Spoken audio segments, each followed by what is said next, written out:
LAUSD Superintendent Alberto Carvalho is resigning. The LA Times reporting tonight Carvalho submitted his letter of resignation tonight to both the district and the school board. Good afternoon, beautiful people, and happy Tuesday. So today we are talking about one of the biggest education stories in America that somehow isn't getting nearly the attention that it deserves. The superintendent of the second largest school district in the United States has officially resigned. Not retired, not stepped down at the end of a contract, but resigned while under the cloud of a federal investigation. But not after milking what he could of his paid leave. But anyways, if you are wondering why this story is important, especially to taxpayers, parents, and anyone who cares about accountability in public education, stick around. Welcome to Nellie Miranda.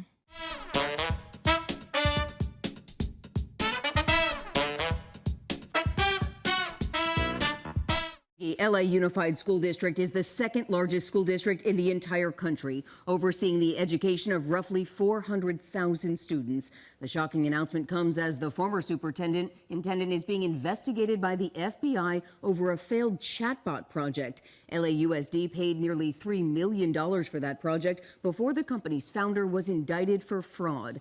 As always, please make sure you like, share, and subscribe to support the channel. Okay, so according to multiple reports, Alberto Carvalho has resigned as superintendent of the Los Angeles Unified School District after spending nearly 4 months on paid administrative leave. This came after the FBI searched both of his homes and LAUSD headquarters. So federal agents executed a search warrant at both his home and office, which means that they had probable cause. They didn't just wake up one morning and decide that they were going to raid the superintendent of the nation's second largest school district just for fun. And yet, for months, the public was told very little about it. The affidavit remains sealed. The details remain largely undisclosed. And despite all of that, taxpayers were still paying Carvalho's salary while the investigation unfolded. Disgusting. Now, before we go any further, let's be clear. At this moment, Carvalho has not been charged with a crime. He has denied any wrongdoing. And everyone deserves due process, but accountability also matters. And when you are running a school district serving more than 500,000 students, the public has every right to ask questions. What happened? What are investigators looking at? And why did the superintendent ultimately decide to resign? It comes as the former superintendent is being investigated by the FBI over a failed chatbot project. LAUSD paid nearly $3 million for that project before the company's founder was indicted for fraud. Back in February, the FBI raided Carvalho's home in San Pedro, the district headquarters, and a property near Miami where Carvalho previously led schools. 2 days later, the school board placed Carvalho on paid leave and instated Andres Chait as acting superintendent. So the investigation is connected to LAUSD's relationship with an education technology company called All Here, which created an artificial intelligence chatbot known as ED. The district reportedly entered into a contract worth roughly $3 million with the company before the company later collapsed and its founder faced fraud charges. Interesting. How many times have taxpayers heard this story before? Government officials get sold on some flashy new technology. Consultants promise revolutionary results. Millions of dollars get spent. The project falls apart. And then taxpayers are left asking, where did the money go? And then government officials say, sorry, we plan to catch those bad actors. And then boom, the story disappears. And then new fraud allegation emerges. So let's rewind and talk about founder and CEO of All Here. Her name is Joanna Smith Griffin. It could be Joanna. An educator who came off as passionate about students and learning, which she could have very well been, and then greed took over. Here she is in her own words about why she started All Here. Take a listen. My name is Joanna Smith. I'm the CEO of All Here, and we help schools to curb chronic absenteeism using chatbots powered by AI. All Here is my first company, my first business. I was teaching and kind of had stumbled onto this problem and got into entrepreneurship as a means to scale what was working for me. Students were missing anywhere from increments of like 1 to 3 days. And it has a snowball effect when a student is missing school. What we're seeing now is, in terms of attendance, it's not just are you physically present, right? It's not just are you here or not. It's are you learning during the school day. That clip was from 5 years ago. And then come November 2024, Joanna Smith is charged with defrauding investors. In this press release, it says, Office of the Federal Bureau of Investigation announced today the unsealing of an indictment charging Joanna Smith Griffin with securities fraud, wire fraud, and aggravated identity theft in connection with defrauding investors in All Here Education, Inc.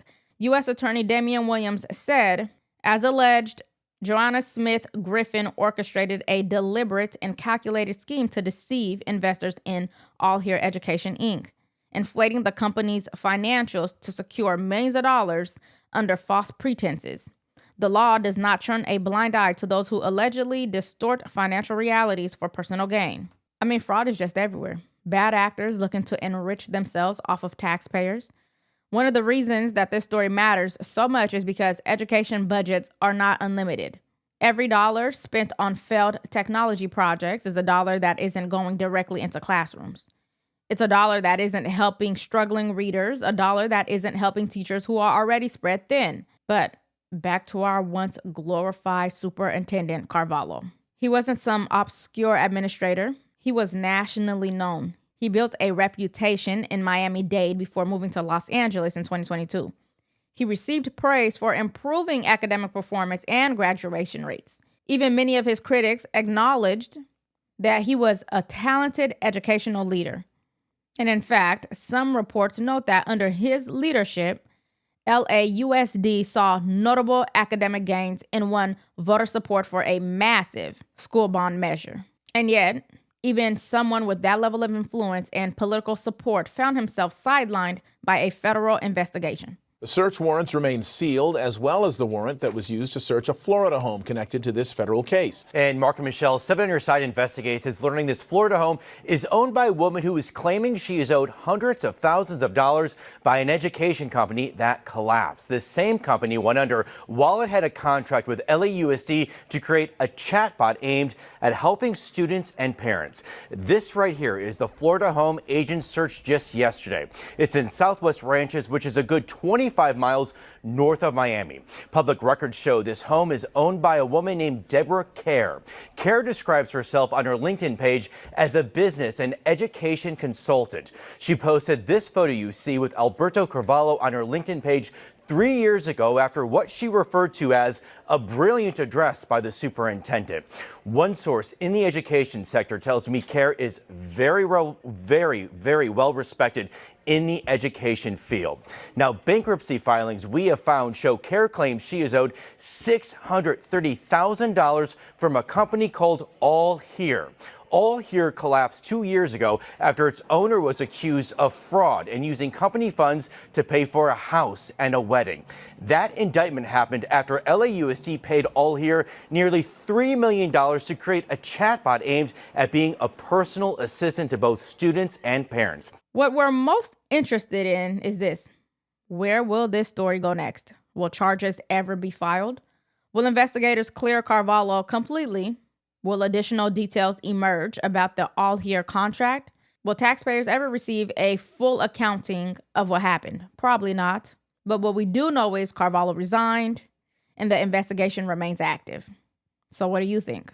Do you believe Carvalho resigned simply to remove a distraction, or do you think there is more to this federal investigation than the public currently knows?